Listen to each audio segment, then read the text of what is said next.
Ang ating pag-aaral, pinamagatan natin, who the wise avoids. Sino ang iniiwasan ng mga matatalino, marurunong? Dear God, we thank you that you are knowledgeable, that you are wise, and we can partake of your wisdom. Papagliwanagin niyo po ang aming isip, turuan kami, at sa sandaling ito, kami po inyong pakalinisin, maging karapat-dapat tumanggap na inyong pagtuturo, pagtutuwid, pag-akay, pagpapalakas at pagpapagaling. Be our preacher, be our teacher. Speak to your people, O God. Use your servant only as your instrument. Set people free, heal people, empower people. We ask in the name of your Son, Jesus. Proverbs 1:8-9, My child, obey the teachings of your parents, and wear their teachings as you would a lovely hat or a pretty necklace. Sa Proverbs, talagang koleksyon ng karunungan, malinaw ang sinasabi na makinig sa mga magulang. Pahalagahan ang kanilang mga payo tulad ng pagpapahalaga mo sa anumang magandang kasuotan o mamahaling hiyas. According to Proverbs, parents or elders are wise. And therefore, they are good friends.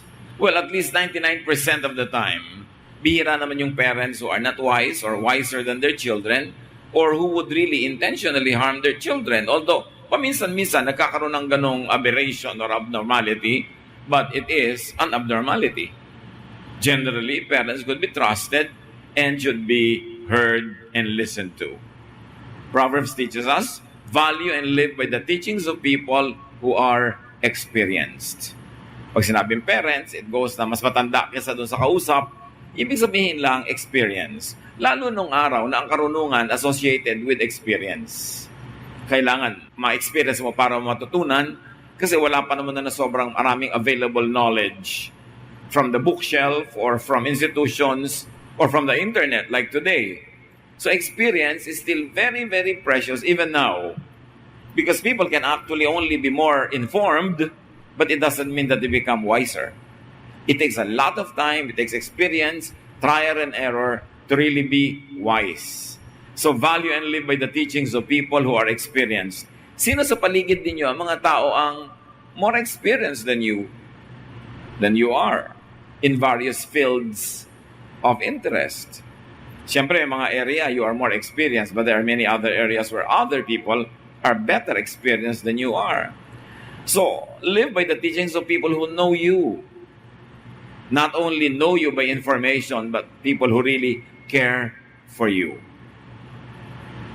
Marami tayo kasi pwedeng kuhanan ngayon ng payo, ng katuruan, ng guidance, direction. But it's important for you to realize how much of your counselor really cares for you. Katulad ng halimbawa, kahit na lamang sa ordinary counseling encounter, may dalawang uri kasi ng counseling at dalawang uri ng counselor. Yung counselor na pag dumaing ka ng problema, pagka ikaw ay nagsabi ng mga kabigatan mo ng loob, ang ituturo sa iyo magtiis, magdusa, yung laging magpaapi ka. Pagka ganun ka napatapat na counselor at nakinig ka sa kanya, yun ang magiging ending ng buhay mo. May mga counselor naman na ang gusto niya, winner ka. Ang gusto niya, yung hindi ka nagpapaapi, although hindi ka naman tuturo ang mang-api. Yung hindi ka basta lang lagi nagtitiis, tuturuan kang baguhin, improve ng buhay mo. So, depende kung sinong counselor mo ang magiging takbo ng buhay mo if you listen to your counselor. So, ang tanong mo sa counselor mo, does the counselor care for me? Pwede kasi mangyari na yung counselor cares for her or for his reputation. Lalo pag pupunta ka sa religious or spiritual counselor, maraming counselor na ang kanilang image, ang una nilang inuuna na pahalagahan. Nasabihin nila, baka pag tinuruan ko tong taong to na mag-enjoy sa buhay, pag tinuruan ko siya na makalaya, pag tinuruan ko siya na paluwagin ang buhay niya, magmukha akong liberal, magmukha akong konsentidor, magmukha akong masama. So, tuturuan ko na lang siya nung kadalasang itinuturo. Magtiis ka, magtiyaga ka, magtimpi ka, para safe ako. Hindi ako malalagay sa alanganin na mukhang liberal ako. Pero ang totoo, tinulungan ko ba yung counseling? O in-improve ko lang ang aking self-image and image in front of people? Because a real counselor that you should listen to is the one who cares for you. Yung hindi ka laging ipapatalo. Yung hindi ka lagi na lamang isasakripisyo. Kasi may mga ganon. Of course, it makes them look good, it makes them look more godly, but do they really help you? Napakahalagang pinipili kung sino ang pinapakinggan. Kaya panalo tayo pag nakikinig tayo sa mga magulang natin. Kasi nga 99% of the time, mas matalino sila, mas experience sila, at mahal nila tayo. Hindi sila magpapayo ng ikatalulugi o ikakatalo natin needlessly. Sa pagpapatuloy ng Proverbs chapter 1, verses 10 to 14, don't be tempted by sinners or listen when they say, "Come on, let's gang up and kill somebody just for the fun of it." They're well and healthy now, but we'll finish them off once and for all. We'll take care of their valuables and fill our homes with stolen goods. If you join our gang, you will get your share. Ito yung banditry, robbery, nung araw, nangyayari pa rin ngayon. Pero maraming equivalent itong paggawa na ito ng masama sa ating panahon. Hindi kailangang pukpukin mo yung tao, nakawan mo siya, patayin mo siya, para gawan mo siya ng masama. And so think of the equivalent. Because there could be people who are influencing you and me to do evil to others. Maybe not as naked as killing somebody or robbing somebody, pero ganun pa rin ang effect na nakawan yung kapwa ng katahimikan, kapayapaan, o ari-arian, o reputasyon. May mga ganung magnanakaw pa rin ngayon. May mga ganung pa rin mamamatay tao. So, suriin natin kung yung pinapakinggan natin, doon tayo dinadala sa pagsira sa kapwa. Don't listen to people who convince you to do wrong, to hurt and damage others, to join in their evil projects. Pag may nadidinig ka, susuriin mo, mabuti ba ang payo? Maganda ba ang sinasabi? Is it fair to everybody involved in the situation? Tinuturoan ba niya kung gumawa ng masama para sa aking ganansya? Para sa aking tubo? Marami yun. O mandaya ka. Uy, nagtitinda ka pala ng manok. Ganitong gawin mo para madaya mo timbang. Yun ang equivalent yan ngayon. Nakakagawa ka rin ng masama sa kapwa. Nananakawan mo rin sila kasi nagbabayad pala sila nung pampabigat ng manok. Hindi yung manok talaga ang nababayaran nila. O kaya ay nakakasakit sila dahil sa inilalagay mo mga kung ano-ano. Nagtitinda ka ng karne na double dead. Nagtitinda ka ng mga bulok, mga substandard. Di para bumapatay ka rin ng tao. Kaya maraming equivalent ngayon. Yung nandun sa Proverbs sa example. At ang tatanungin mo, itong nagbibigay sa akin ng payo, dinadala ba niya ako sa landas na gagawa ako na masama? Proverbs 1, 15 to 18, don't follow anyone like that or do what they do. They're in a big hurry to commit some crime, perhaps even murder. They are like a bird that sees the bait but ignores the trap. They gang up to murder someone, but they are the victims. Bihira na siguro sa atin ngayon ang nakakakita ng mga ibon na sinisilo, hinuhuli sa pamamagitan ng kung ano-ano mga traps. Pero imagine niyo, lalo nung panahon na sinusulat itong Proverbs, usong-uso yung maglalagay ka ng mga trap para sa ibon para mahuli mo siya at nang maluto mo siya. Kahit sa ating national dance ng araw na tinikling, pidalitan na yata ngayon yung national dance, it is about traps in the rice fields, mga kawayan, na pag nagkamali yung tickling bird ng tapak, sasara, maiipit ang paan nila, makakain sila, mahuhuli sila. Sabi, ganyan daw yung mga gumagawa ng masama. Gumagawa sila ng mga traps.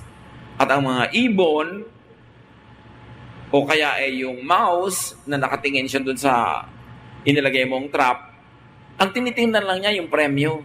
Ang tinitingnan niya yung mapapala niya, yung ganansya niya. Kaya nabubulag siya sa panganib. Again, maraming equivalent yan sa buhay. Pag tayo ay naakit nung premyo ng isang bagay na masama, nabubulag tayo dun sa bayad. Nabubulag tayo dun sa panganib at dun sa magiging resulta sa ating spiritual life. Kaya sabi, huwag ka lang dun tumingin sa bait, doon sa pain, kundi tingnan mo yung buong setup. Uy, may pain dito. Pero pagka dinakot ko to, pag kinuha ko to, makukulong ako. Magdurusa ako. Maaring ikamatay ko to. In some islands in the Pacific, may mga unggoy na pag nahawakan na nila isang bagay, hindi nila bibitawan, magkamatayan na. So para sila mahuli ng mga tao sa islands, gumagawa sila ng trap. At ano yung trap? Yung mga bao ng nyog. Buong buo yung bao, bubutasan nila ng konti, tapos lalagyan nila sa loob yung nyog ng bato. Batong makintab, batong makinis, itim o puting bato, ano mang bato. Kasi pag nasilip yun ng unggoy, isusuot niya yung kamay niya sa loob at kukuhanin niya yung bato. Yung nyog, nakatali yon, hindi mo pwedeng dalin. Akala mo pwede mong dalin, pero merong paraan na itinali yon sa isang lugar. So si unggoy, pag ipinasok niya yung kamay niya at nahawakan na niya yung bato sa loob, hindi na niya yung bibitawan. At dahil ayaw niyang bitawan, hindi niya mahuhugot ang kanyang kamao kasi maliit lang ang butas. Matatrap siya, mahuhuli na siya. Samantalang kung bibitawan niya yung bato, luluwag yung kanyang kamay, liliit. Pag hinugot niya sa butas, makakawala siya uli. Ano kaya ang batong hawak nyo ngayon na ayaw nyong bitaw-bitawan, kaya tuloy hindi kayo makawala, hindi kayo makalaya? Ano man yon? Bisyo ba yon? Yung bato na yon? Pleasure ba yon? Ano kaya yon? Meron ba tayo, to begin with, na hawak na bato, na dahil sa pagkakahawak mo tayong bitawan, napapahamak ka na. Sari-sari na ang nangyayari sa iyong mga damage, ayaw mo pa rin mag-give up. Yun, unggoy. Ikaw naman tao, dapat naman mas matalino tayo. Diba? Nalalaman natin about trap ito. The rewards of wrongdoing are just baits in the trap. Yung parang gantimpala, saya, ganansya, pain lang yun.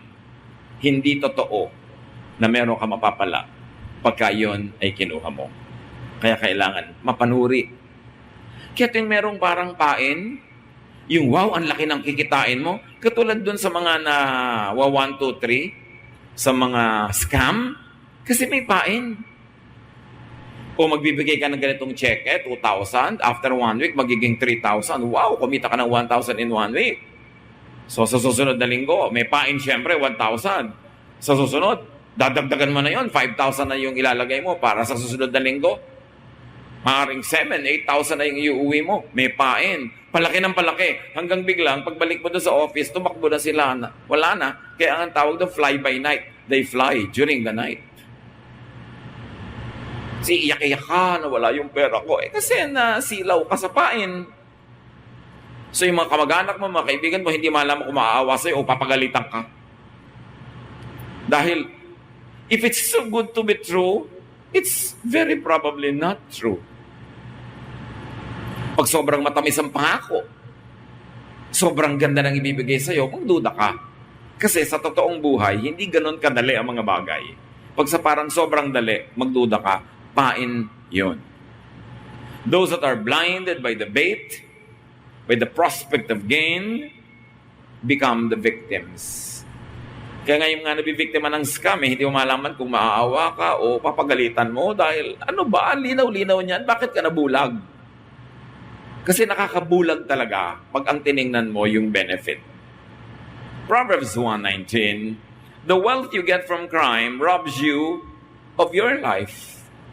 At kahit pa nga, may nakuha ka, may napala ka, may balik. May bayad. At least may spiritual bayad. Pag gumawa ka ng masama at meron kang napalang ganansya, may bayad ang iyong kaluluwa. Dishonest and evil gain is no gain at all. It brings about greater loss. And usually the loss is intangible. It is not material. It is not always financial.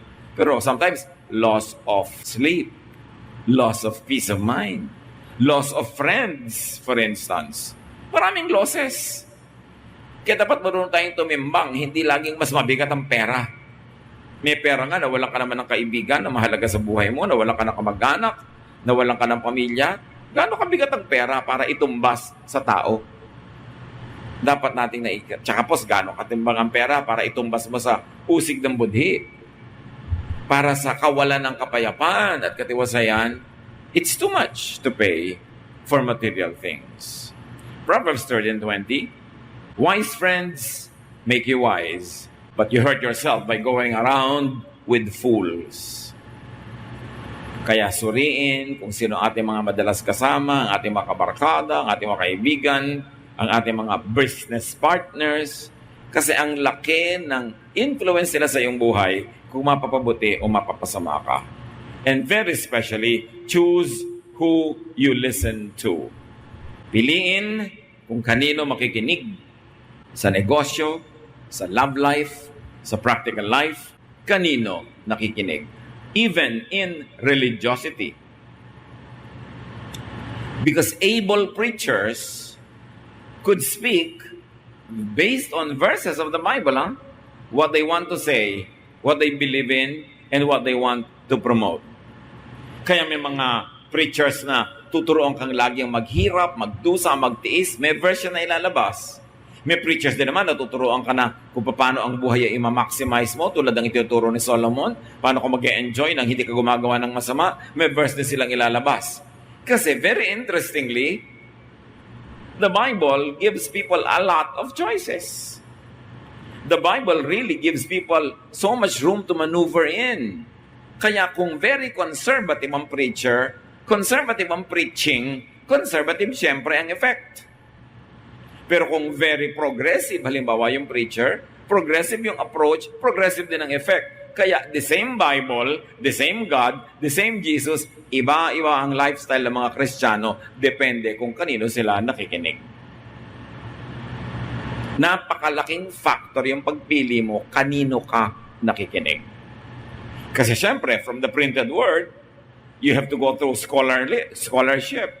You will have to go to reading, understanding, then interpretation, then application. Ang laki na ng personal factor ng teacher doon.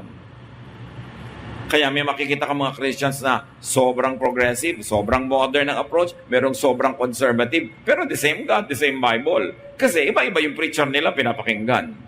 So anong gusto mo mangyari sa buhay mo? Gusto mo ba halimbawa hindi ka magpagupit, yung hanggang lupa ang buhok mo? Eh di makinig ka sa preacher na yun ang itinuturo. Kasi meron din verse nun. Gusto mo wala ka na halos makain, bawal lahat? Eh di sumunod ka doon sa preacher na yun na pina-emphasize. Kasi ang dami din ka ng verses.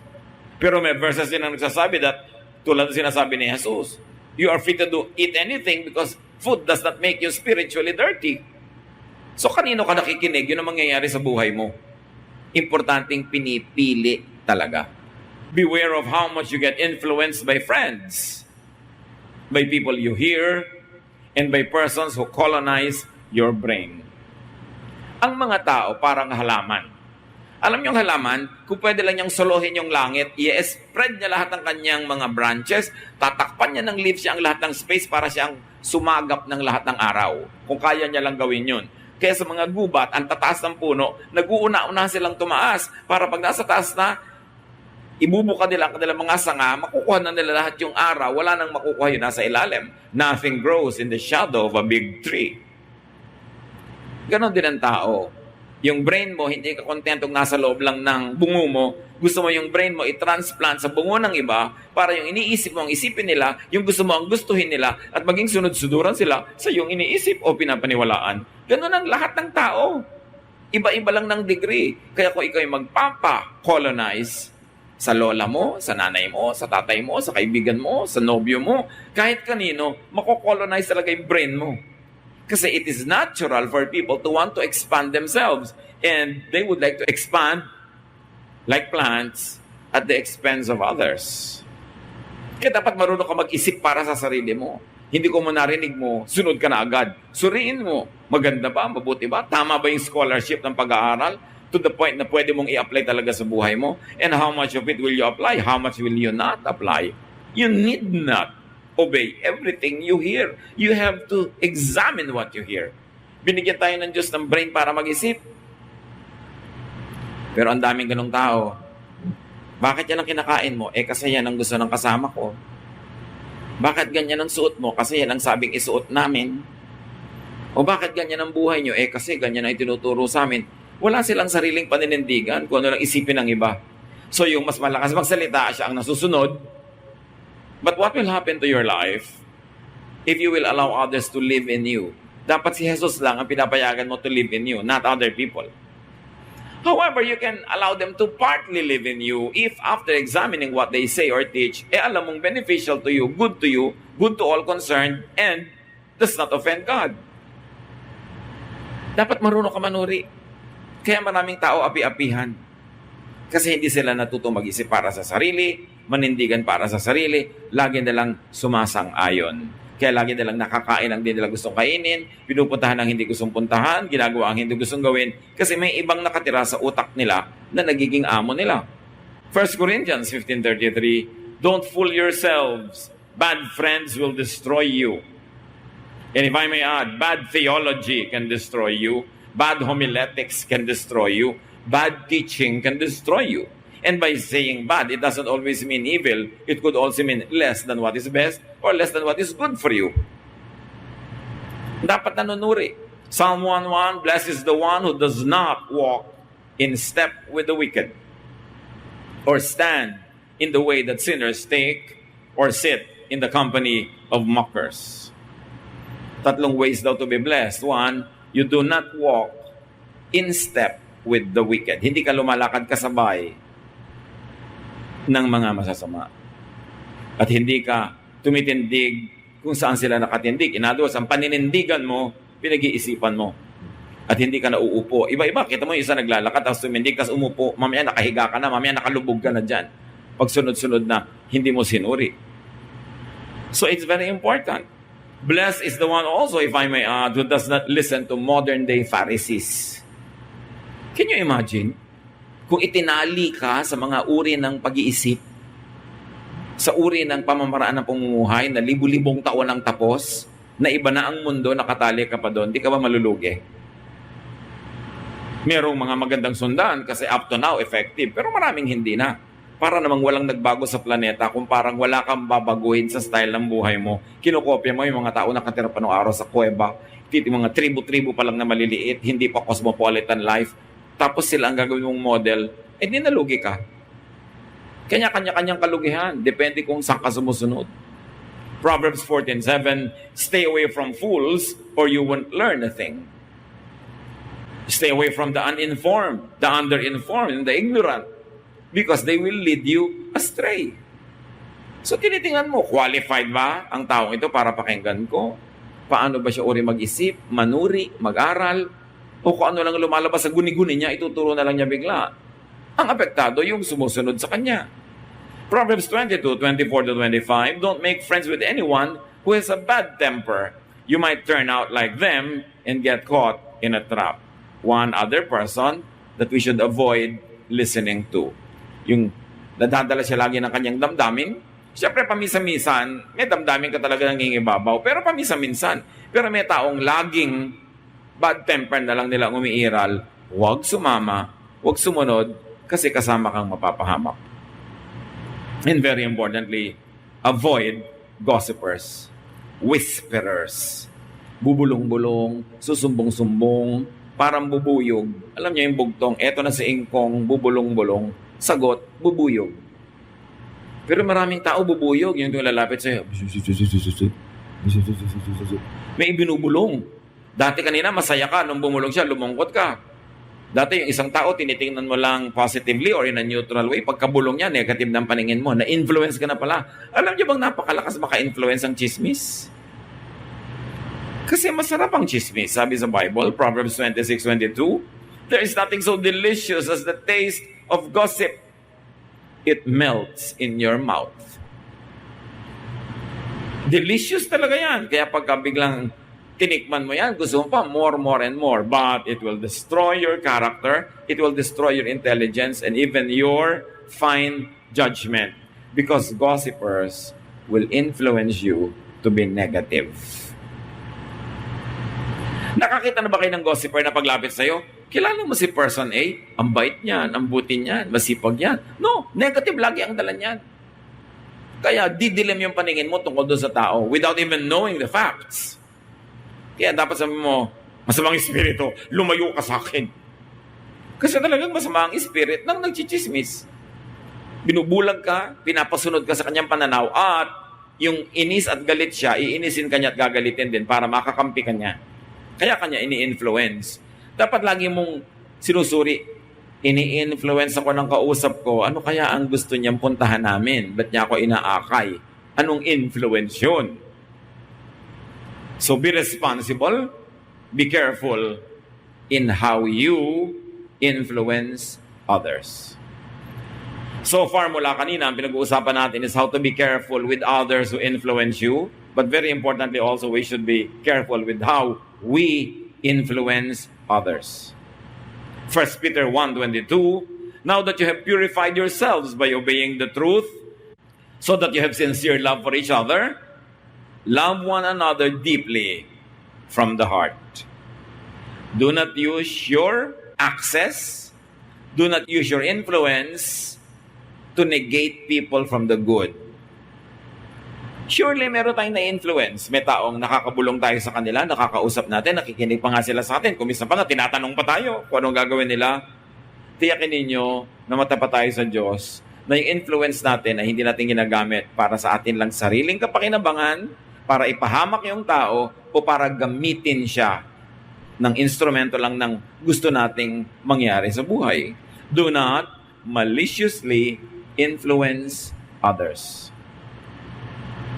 And let me tell you, advertisements are created to influence you to buy. Conscious yun. So, laging magmadali. Hanggang ganito na lang date. May libreng palanggana. So, sa kasakiman mo sa palanggana, hindi mo na tinignan na hindi mo naman kailangan yung bibilin mo dahil yung palanggana ang naiisip mo doon. May bait. Magmadali hanggang mamaya na lang. Kasi alam nyo, ang nagmamadali, lagi nalilito, madalas nagkakamali. They appeal to impulse buyers. Pag nag-decide ka today, may dagdag na papaya. So yung papaya ang naiisip mo, yung bibilin mo worth 10,000. Tapos papaya yung nakabulag sa'yo. Maraming ganon. Kaya may mga libre, may isang bote ng something, may nakadikit na maliit na libre. Yung libre ang gusto mong maiuwi, binili mo ngayon yung bote, expired na pala. Kaya may kasamang libre. Kasi kung ang ganda-ganda ng product, hindi pa siya mag-expire, bakit dadagdagan pa para bilhin mo lang? Magduda ka, may pain ha, may bait. Sometimes naman, maganda yung pain at total, gagamitin mo na bukas, ano kung mag-expire sa makalawa. Pero kung hindi pa, baka logi ka. Dapat tuwing merong pain, mag-isip ka. Lagi ka mag-isip. Lalo't may deadline na sino man ang mag-decide na bibili ngayong araw ding ito. Kasi mabubulag ka eh. So, nung araw, pag-graduate sa high school, we took aptitude tests. Yung kukuha ka na exam, may mga sagot, mga bilog-bilog, shape-shape, pipiliin mo lang, pero lalabas kung ano ka at anong kurso ang pinakabagay sa'yo. Lumabas sa akin ang pinakabagay na course, law. Eh di sabi ng tatay ko, anong bagay sa yung course na nakuha mo? Sabi ko, law, daddy, law. O ano, law ang kukanin mo? Parang ayoko eh. Bakit? Kasi a good lawyer is defined this way. You are able to put in jail an innocent person or you are able to set free somebody who is guilty. Ang galing mong lawyer. Kasi ko parang ayoko yatang ganun. Hindi naman lahat ng lawyer ganun, pero ganun yung makitid na pananaw ko nung araw about law and the practice of it. Ang number 2 na lumabas sa akin, advertising. Totoo talaga dapat una lawyer ka o dapat nasa advertising ka. O bakit na naman ayoko ng advertising? Kasi ang magaling na advertiser, yung papabili mo ang tao ng isang bagay na di niya kailangan. Nakaka-create ka ng artificial need. Na parang miserable siya pag wala yung product mo, bibili niya ito. Sabi ko, masyado yatang manipulative. Sabi ko, parang gusto ko na lang mag-masscom. Eh bakit naman masscom? Sabi tatay ko, kasi isa lang ang math. Yun lang. Sabi ko, anong yun lang? Eh kung ang dami-daming math, nangamote ako, di wala akong kwenta na math, di ba? Kailangan yung medyo meron akong chance. So in other words, susuriin mo, saan ka ba dinadala ng mga gusto mong puntahan?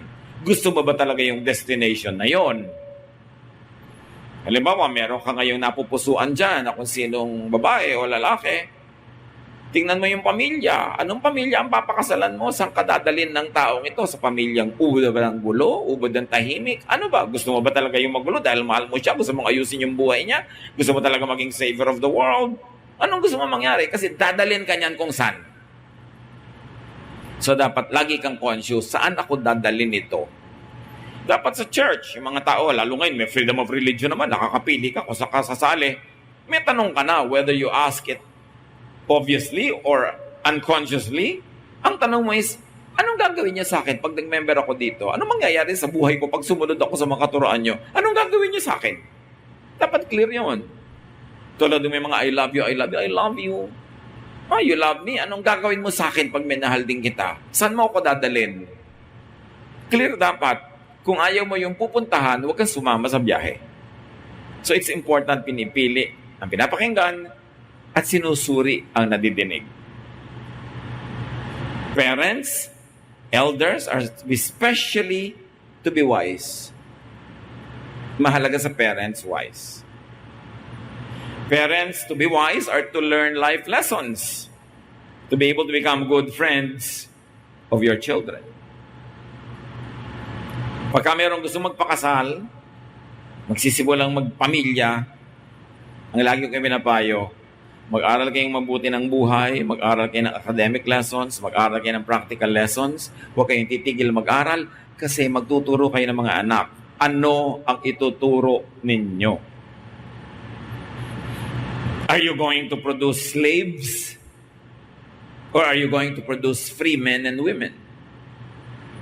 Magpo-produce ka ba ng anak na empleyado? Magpo-produce ka ba ng anak na business person? Or meron siyang sariling hanap buhay? Magpo-produce ka ba ng babaeng api-apihan? Siyempre, pag may anak kang babae, tinrain mong laging inaapi na, hindi ba lang kumikibo, payag ng payag? E di, magpo-produce ka, pag nag-asawa siya, ganoon din ang papayag niyang mangyari sa buhay niya. Nagpo-produce ka ba ng mga anak na magiging api? Yung mga inaapi na, hindi marunong kumibo, hindi marunong mga tuwiran. Paano nangyayari yon? Eh kung hindi mo pinapayagan ng anak mo mga tuwiran, hindi mo pinapayagang hindi mag-agree with you, eh di kinreate mo siyang robot. If you want to prepare your children na may paninindigan, hindi sila dali-dali na lamang na inaapi ng iba, pag may pinapagawa ka, may inuutos ka, may tinuturo ka, pwede mong sabihin, anak, pag inutos ko sa'yo, gawin mo, wala kang choice. Pero pag sinabi ko sa'yo, anak, gusto mo ba ito o ayaw mo, pwede kang umayaw. Kasi tinatanong kita. At dapat pinapractice yung inyong mga anak na mga tanong na okay lang talaga sa inyo kung ayaw. O anak, pupunta tayo sa lamay ni Lola Bruning. Gusto mo ba sumama or not? 99% siyempre ayaw. Ayoko po. O sige, diyan ka na lang sa bahay. Maghugas ka ng plato, maglaba ka, mamalansya ka, hugasan mo ang banyo, linisin mo ang garahe, paliguan mo mga aso. Sasama na po ako. O kaya, magbigay ka ng mga option na talagang okay lang sa'yo na no. You've got to practice the children to be able to say no, even to you. Sasabihin lang, pwede kang mag-no sa akin, anak. Pwede kang mga tuwiran. Pwede kang hindi sumangayon. Basta polite. Polite. Magulang mo ko hindi tayo magkaibigan, hindi tayo magkabarkada. Polite. At patapos mo mga tuwiran, sinabi ko pa rin, ito pa rin ang gagawin. Susunod ka dala na kita. Pero bibigyan kita lagi ng way to express yourself. And I can even change my mind when you're able to convince me. Pag nagpalaki kayo ng anak, hindi sila basta-basta maapi ng kapwa. Alam niyo kung bakit maraming Pilipinong naapi, lalo nagtatrabaho abroad, namamasukan, kasi inapi natin sila sa mga sarili nating bahay. Tinrain natin sila maging api-apihan, magtiis, huwag kumibo, huwag na lang sasalungat, laging sumang-ayon, laging maging yes man, kasi gusto natin convenient ang buhay natin bilang magulang, bilang ate, bilang kuya. Pero what kind of people are we producing? If you really care for children, you will teach them to disagree in a nice way. But to disagree, it's fine. They can have their own opinion. It's fine. Pero kung yung opinion nila is limited by their knowledge because they are young, you can correct them. And when you have to use authority, then use it. Only sparingly. Most of the time, reason should prevail. Lahat ng nakikita kong sobrang inaapi ng mga employer, ng mga kapwa, na kung sino-sino, lumaki sa mga tahanang hindi sila tinuruang mga tuwiran kasi bawal sumagot. Okay lang sumagot, basta polite. At matapos kayong mag-usap, when a decision has to be made, it should still be the parent who is the authoritative person to make the final decision. But even parents should be able to change their minds, if only to encourage your children na mga tuwiran. Laging polite, but it's alright. Binigyan tayo ng Diyos ng utak. You should prepare the children to become responsible adults and adults that respect themselves and will teach others to respect them too. Hindi yung para sila mga tau-tauhan. So it's important. Learn life lessons. Teach children to be able to say no. Only strong people can say no. 99% of the time, people will say yes kahit ayaw. Halika doon, samahan mo ko. Sige na nga. Punta tayo doon. No, sige na. Pero, kakainis naman, iyayap ako. Pero mabubuhay ka laging gano'n ang ginagawa mo, ayaw mo? Kailangan may paninindigan. Proverbs 22:6, teach your children right from wrong. And when they are grown, they will still do right. So, ang pagtuturo sa formative years, then nababawasan, nakokontian habang lumalaki yung mga bata para marunong din sila mag-experiment at give them a chance to commit mistakes. Basta hindi fatal, hindi malaki ang damage, matututo sila. Doon mo tututukan habang bata. Pag naturuan mo ng mabuti, kahit lumaki na yan, automatic na ang mga gagawin nila kasi nakaprogram na sa kanilang pagkatao kung ano yung tama at kung ano ang mali. So make sure, if you are going to teach children right from wrong, that you know right from wrong. Ang laking pananagutan na maging magulang, hindi lang yung biologically, nanganak ka, magulang ka na. Kasi magpapalaki ka ng tao. Madaling maging tao, mahirap magpakatao, sabi ng matatanda. So, ang tuturo natin sa mga bata, magpakatao, maging isang kumpletong human being. But you cannot give what you do not have.